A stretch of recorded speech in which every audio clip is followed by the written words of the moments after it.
So, good morning. Welcome to Unity Longmont Spiritual Center on the 30th of May, 2021, Memorial Day weekend. And we are blessed to have Bobbie Wilson as our speaker and to lead us in meditation, and Teresa Storch to provide beautiful music. And so we will begin, Teresa, with a piece of music, please. Okay.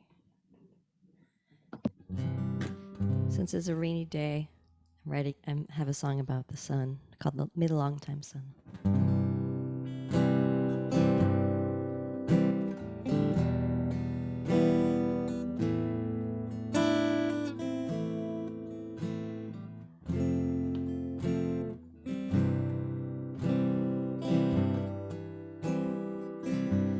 And may the long time sun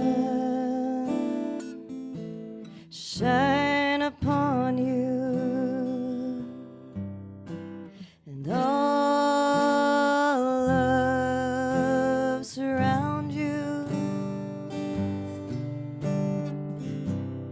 and the pure light within you guide your way on. And may the long time sun shine upon you and all love surround you, and the pure light within you guide your way on, and guide your way on, and guide your way on. Thank you, Teresa. And at this time, we go into prayer together by taking a breath.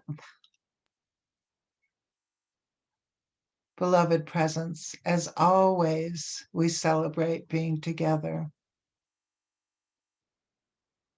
We celebrate the opportunity to see each other's beautiful faces and to acknowledge the beautiful hearts and minds that we share with each other. We are grateful to have speakers that inspire us, musicians that inform us of beauty of all kinds. We're grateful also this weekend to all the men and women who have fought for freedom and lost their lives in that journey. And in this moment, we uphold their souls and thank them for their service. We are grateful for the rain that falls today and the sun that will come out. And so it is. And we'll have another piece of music, please.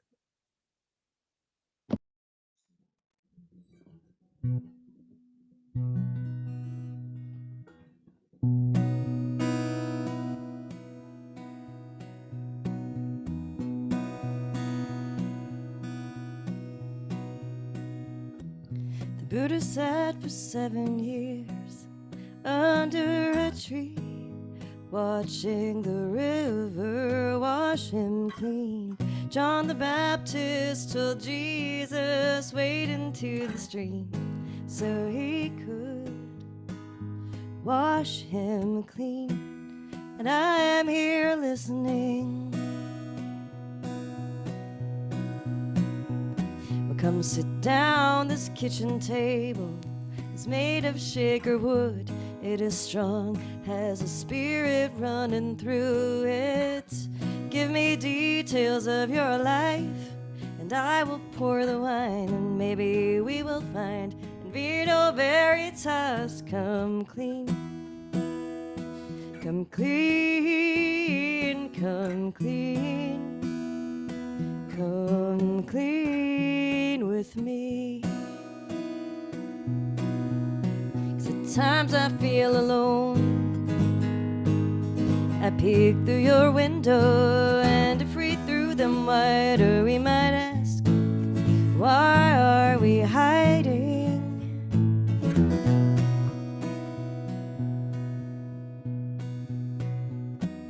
The Buddha had a wife and child, he lived a life of luxury. Jesus knew a woman, defended thugs and thieves. You have lived and loved your way. You've made your own mistakes. Well, who am I to judge? I live the same way. Come clean. Come clean. Come clean. Come clean with me. 'Cause at times I feel alone. I peek through your window, and if we threw them wider, we might ask, why are we fighting?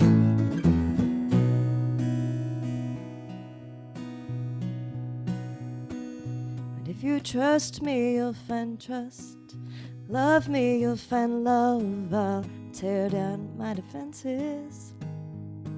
'Cause it doesn't matter if we're friends, enemies, lovers, or countries.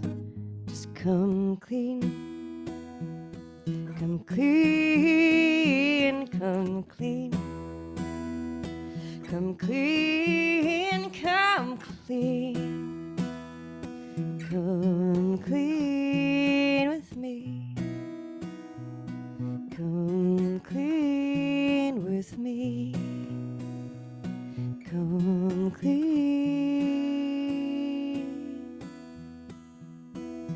with me.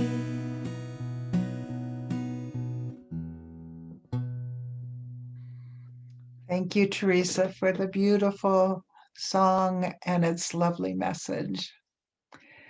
So let us open our hearts and minds to Bobbie Wilson.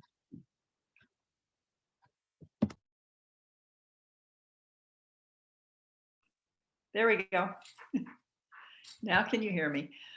So happy to be here and be in Colorado on this beautiful, sort of unusual Colorado day. And I want us to start with a little meditation. So if you could take some deep breaths and close your eyes and get comfortable. And be aware of one thing, and that is your breathing. And as you breathe, you'll notice that there are thoughts kind of niggling at the edges of your mind, ideas, things to do. Just let them be there and only notice the breathing.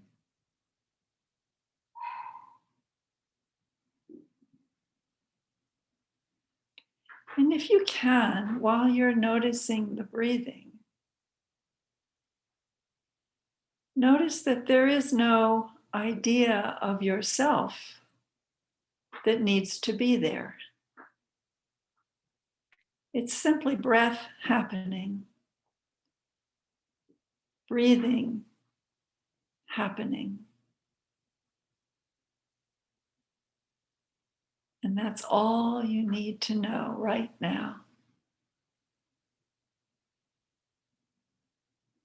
For this moment, breathing is all there is.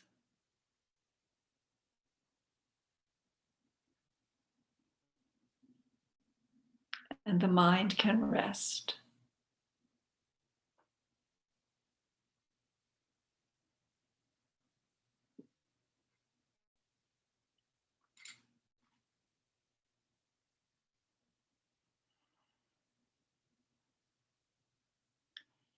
And let's take one last delicious slow breath. And as you let that breath out, let your eyes slide open and see what they see.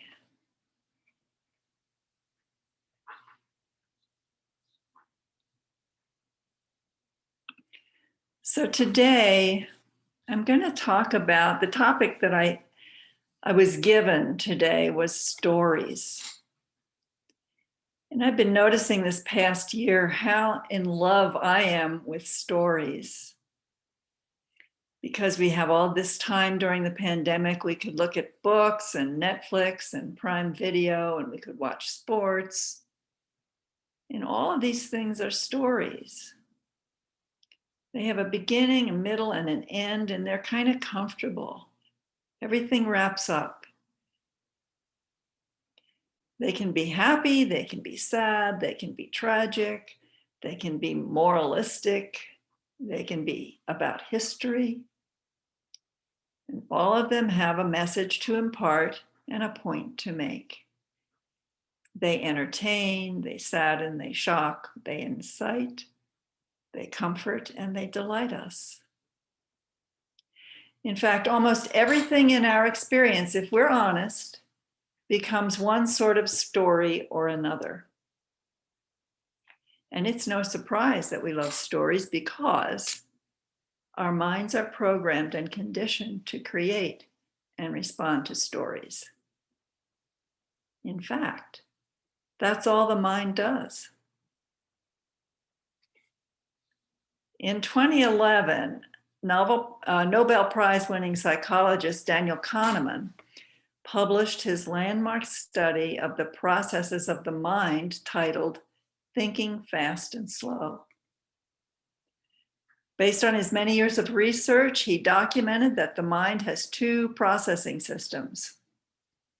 The original limbic system that evolved to warn us of danger and keep us safe and preserve the species. He called that the System 1 mind. System 1.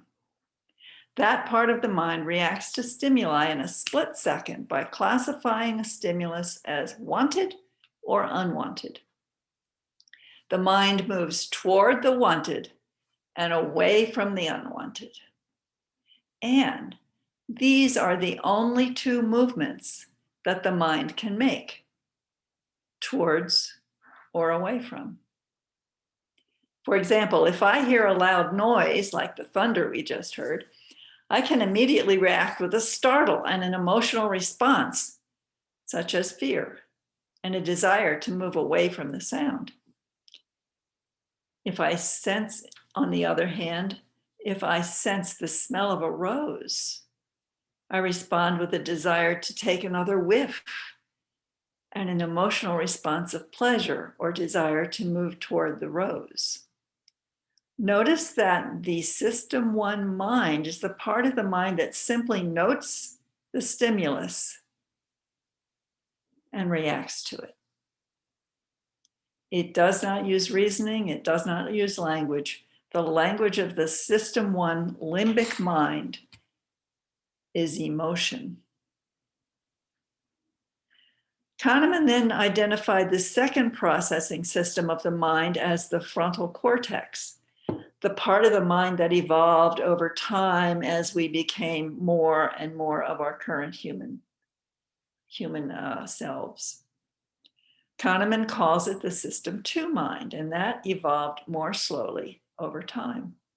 This is the part of the mind that uses reasoning, it uses language, and we are mostly conscious of this part of the mind.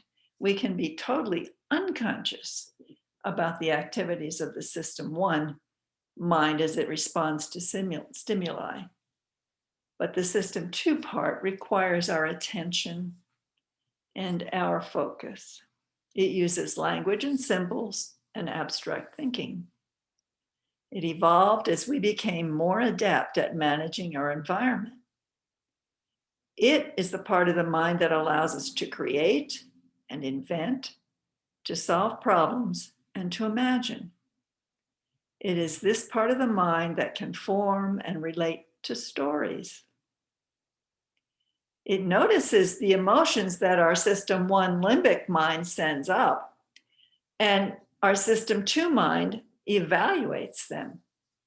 So once the system 1 limbic mind has reacted to a stimulus, it tells the system 2 mind what to do. The system 2 mind then has 3 choices. It can follow the orders of the limbic mind with no conscious intervention. Like when a bear appears, when you are walking along a trail, the limbic mind will say, run, and you will do that with no other thought. Or the system 2 mind can agree with the limbic mind and justify running. It then makes a story. It says, I saw this bear and ran like hell. That's the second choice. It can agree with the limbic mind and justify what the limbic mind tells it to do. The third choice the system 2 mind has, it can override the impulse of the limbic mind again with the story. I didn't run because I heard that running just incites the bear to chase and attack. Notice how our more evolved system 2 part of the mind uses its logic, reason, memory, abstract thinking, and imagination to deal with the limbic mind impulses. So why am I talking about all this? We're in unity here. What's all this neuroscience got to do with anything? Because if we can step back and really look at our thoughts, we will find that our mind is constantly telling us stories to deal with the unconscious impulses of the limbic mind. And because we tend to believe what our mind is telling us, we believe our stories. And once we take our stories as truth, we lose the awareness that the stories we tell ourselves are just a mental coping mechanism to justify our actions and emotions and help us to feel safe. So there's a little story that Adyashanti tells in his book, Falling into Grace. Let me dial it up here. That he talks about when he was a child, a little child, maybe 6 or 7 years old, and he would always listen to the adults' conversation. And he would listen to the rhythm of the conversation and how much what they talked about. And he noticed there's a certain ebb and flow to much of their discussions, and how conversations moved into a little bit of conflict, and then they moved back away from it, and then closer to conflict, and then back away from it. And people would sometimes get into arguments, and then they would feel hurt, and they would feel misunderstood. And this little child of Adyashanti he said, it all felt very peculiar to me, and I didn't really understand why adults acted the way they did. The way they communicated and related with one another really baffled me. I didn't know exactly what it was that was happening, but something felt off. And then he says, as I watched and observed day after day, week after week, month after month, I had an epiphany. Oh my gosh, adults believe what they think. That's why they suffer. That's why they get into conflict. That's why they behave strangely in ways I don't understand, because they actually believe the thoughts in their head. So that's a little story I tell right now, because if we look at how our mind works, it works in stories based on beliefs. And those beliefs have developed out of our experience as animal limbic creatures that have responded to stresses and threats in the environment. So if we grew up hearing loud noises that resulted in our being scared and not being comforted, then we might be very sensitive to loud noise as we grow up and think they shouldn't be around. We Our stories grow into credos and belief systems, which we don't even raise to our conscious awareness. Our conditioning happened when we were not fully developed into our reasoning mind. So we operate blindly, cooperating with our mental stories about how things should be, what I should be, what you should be. And even though we have these stories, guess what? The world and life go on as they do with no respect for our stories.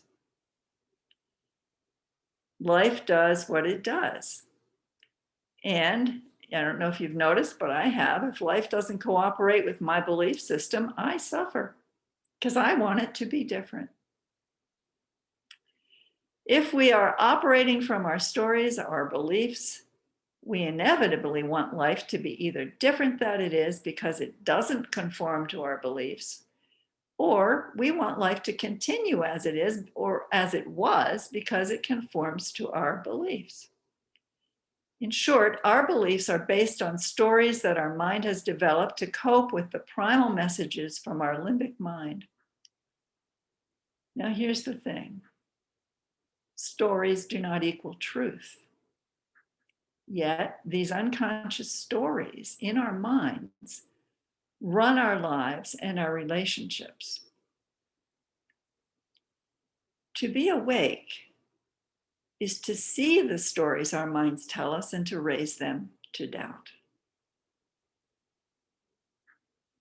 For example, I make an appointment to meet someone for lunch. They don't show up. I'm waiting at the restaurant for 30 minutes. The limbic mind and emotions start first, consciously or unconsciously. I might feel anger. I might feel fear. I might feel shame. Those are just emotions with no story around them. Then my system 2 mind sorts through all of its logic based on my past experiences of waiting for someone, and the stories begin. Maybe they were caught in traffic. Maybe they forgot, or I put the wrong date down. Maybe they're being rude and snubbing me because I forgot their birthday last month. Maybe, and on the stories could go. None of my stories is truth. The only truth is what is happening. I am waiting, period. If I can be in that place, in that truth, there is no suffering or angst to the moment. It is what it is, waiting. I'm reminded of an experience I had last year before the pandemic. And I, on Sunday evenings, sometimes would go meditate with this group of Buddhists, which is very lovely and very quiet and very beautiful. And they would meditate for half an hour and then someone would give a Dharma talk. So Ian was the one giving the Dharma talk. And after the meditation, he was sitting up there starting his talk, and it was all quiet and beautiful. And all of a sudden, water starts coming in from the roof. Drip, drip, drip, right in front of Ian. And he's unconcerned and he goes on talking. And my little story is, oh my gosh, the roof's leaking. We have to do something. Someone should get a rag. Someone should get a bucket. Oh my gosh. And of course, my story is the roof shouldn't be leaking. Well, as it turns out, somebody in the front got a 5-gallon bucket and set it in front of Ian. And Ian just looked up and said about the dripping roof, it's what's happening. And he goes on with his talk. It's a great example of not listening to the mind's stories about what's happening and just letting it happen. And of course, eventually the roof was fixed and the leaking stopped, but that wasn't the point. The point was how our minds can direct us away from what it is we're experiencing. Now, our minds are precious instruments for navigating the world, yet they are not equipped to comprehend the truth of who we are and the truth of our oneness with our Creator. Why? Because that is an experience, not a story. Our stories do not serve us in experiencing truth. Our stories try to explain it according to our limited experiences and what is in the data bank of our past in our mind and our conditioning. But they can't absolutely comprehend or understand the experience we have when we are in unity with our beloved presence. It's beyond the mind. In Buddhism, they say we need a beginner's mind with no preconceived ideas to move closer to experiencing and realizing the truth of who we are. Jesus said in Matthew, "Truly I say unto you, whoever does not receive the kingdom of God like a child shall not enter it at all." He was pointing to that truth that we have to be that very empty-minded place. We have to be just breathing to experience the wonder of the breath. We have to be just watching, seeing, noticing the experience to be with it. Does this all make sense? I hope so. You see the mind struggling to say yes, but. You see the mind trying to make a story or a credo out of what I'm saying. But it's really our experience that brings the truth into our presence. It's our experience of just breathing that shows us we are not who we think we are. We are not the ideas of ourselves. Right now, in this moment, we're just breath. As my example before, right now, waiting in the restaurant for someone, I'm just waiting. I'm experiencing waiting. Now, I'm not against stories at all. The fun of life is to see our stories as what they are. Attempts to know and control what is and what will happen. We want to write the script of our life according to what we believe should happen. But life goes as life goes. So let's take our stories, our beliefs lightly. Let's be aware that our thoughts are not truth. We weave plot lines and tales to explain what we cannot know. Look at all the creation myths that have developed about how we started, but we really can't know that. We're not equipped to know that. We can experience only. And we know we're here. We exist. We reduce the events of our lives to the mental sound bites of beliefs.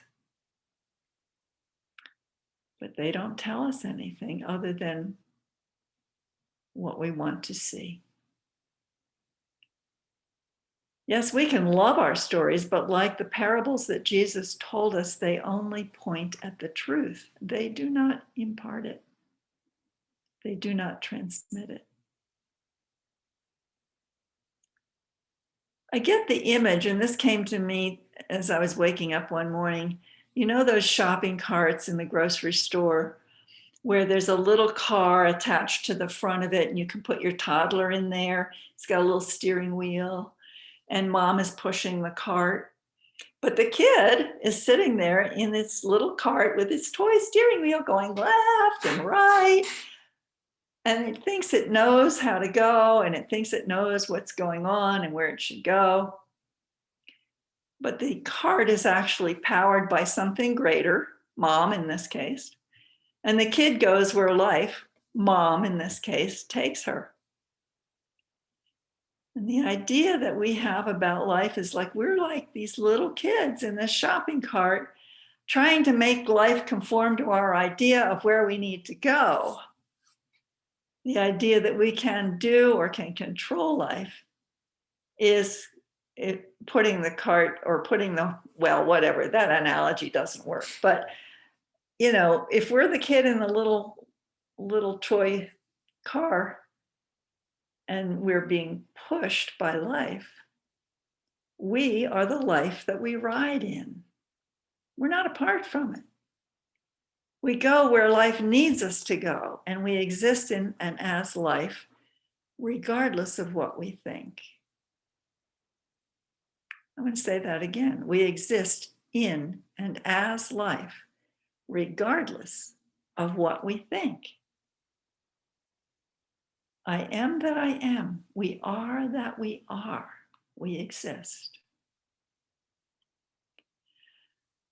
So back to the beginning, and remember Daniel Kahneman, the neuroscientist who wrote the book, Thinking Fast and Slow. After all of his research and his years of study and findings, he writes, odd as it may seem, I am my remembering self and the experiencing self. But who does my living is like a stranger to me. In other words, we are who does our living, but that who we are isn't something that the mind can comprehend. And so, let's go on loving our stories, watching Netflix, having a beginning, middle, and end, but let's know that life is not contained in a story, and it can never be that. It is, and we are, and so it is. Thank you. Thank you, Bobbie, for the brilliant talk. And Teresa will provide us with a piece of music.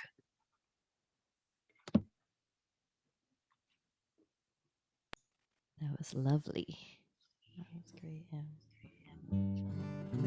It brought to mind this song that I wrote when I was in a moment of I wrote this when I was in a moment of seeing my life. You know, I think hopefully one of the moments of just being and noticing how my mind was making stories and having a moment of not.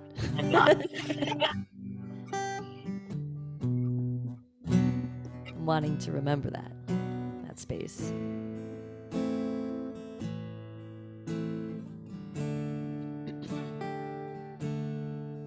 Well, I'm lonely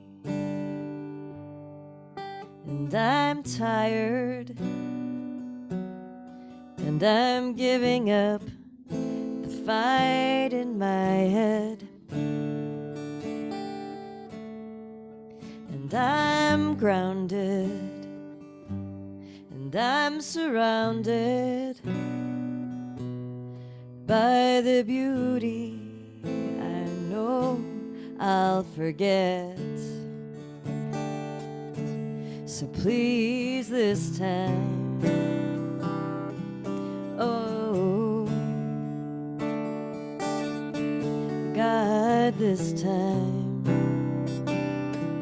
oh, oh, oh, this time, please let me remember it.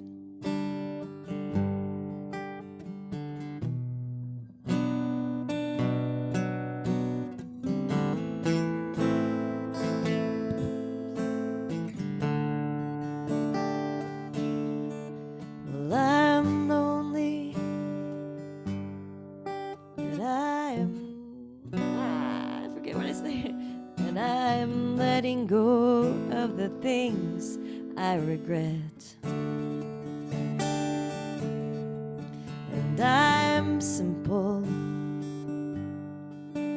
I'm single, yet I'm that life has to give. So please this time, oh God, this time, oh this time, please let me remember it.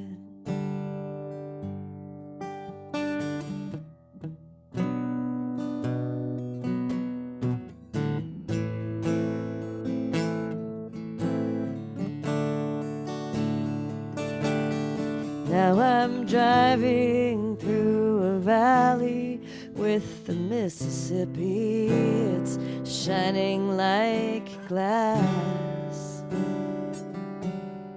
And I watch a baby spider spin his home between my window and my dash.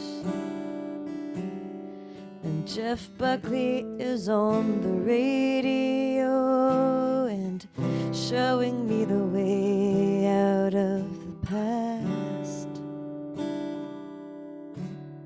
Now I see you,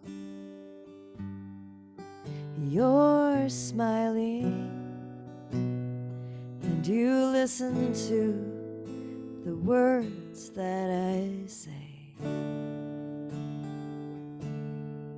And I am happy, 'cause I am surrounded by the beauty that is everything.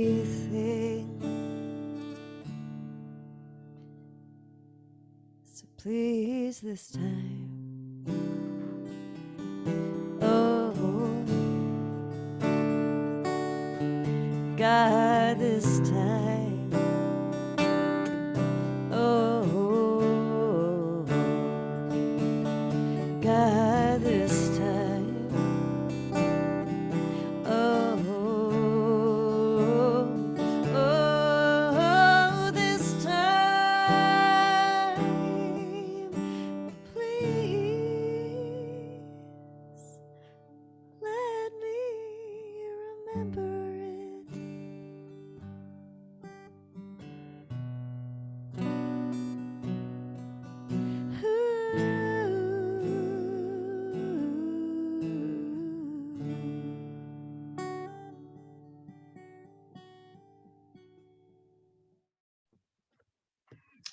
Thank you, Teresa, for a perfect song demonstrating the difference between experience and story. Thank you.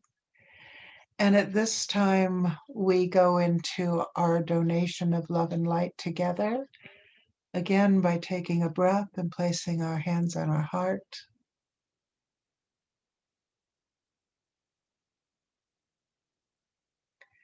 We don't necessarily need to do anything, just allow the light and the love within us to expand. And we can experience that expansion. And we know that this love and light is shared with all, especially those who may need it today in this moment.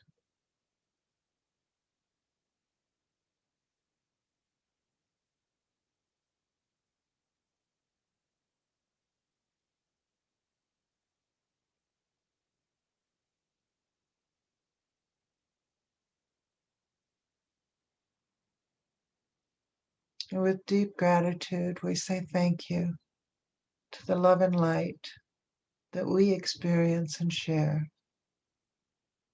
And so it is. And we will finish with one more song. I get to play so many songs. Thank you. It's always so great to be here. This song is called Your Story.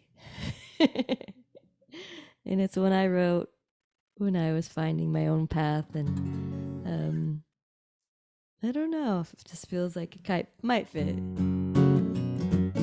So how do we create our own stories? But they could be good stories.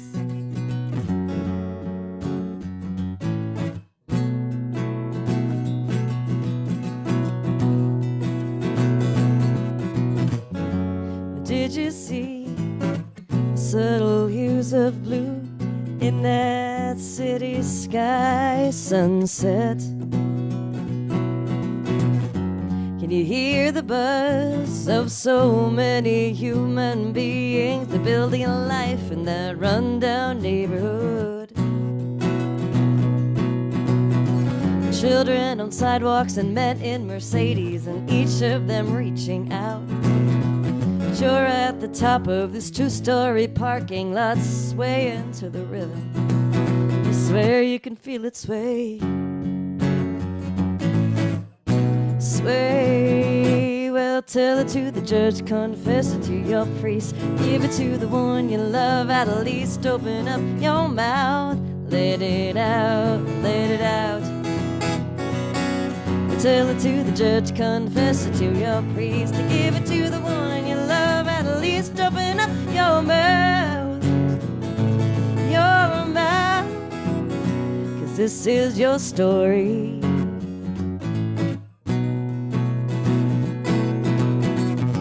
A bell tower chimes the end of the hour, a siren wails, saying life is so precious, life is so precious. Somebody asks you, what if you fail? What is your backup plan? Who's gonna save you now? Who's gonna save you? Well, tell it to the judge, confess it to your priest, give it to the one you love, at least open up your mouth and let it out, let it out.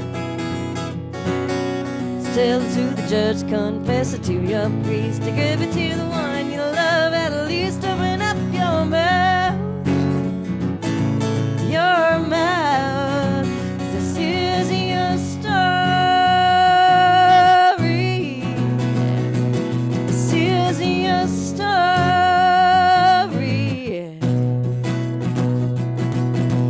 Down on the street corner, people rise up from the Baptist church. It's words of the Lord being sung on high by gospel choir.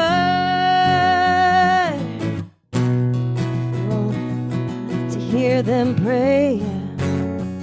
Well, it's time to pray with them now, and tell it to the judge, confess it to your priest, to give it to the one you love, at least open up your mouth and let it out, let it out.